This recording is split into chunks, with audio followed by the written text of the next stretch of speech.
Hello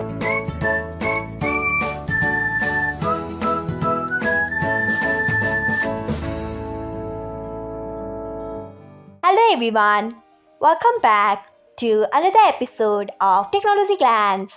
Today, in this video, I'm going to guide you through how you can allow notification of Marketplace on Facebook Lite. So, let's get started. Firstly, open Facebook Lite app in your device. Then tap on three lines icon. Next, tap on Settings. After that, tap on Notifications. Then scroll until you find Marketplace. Next, tap on it.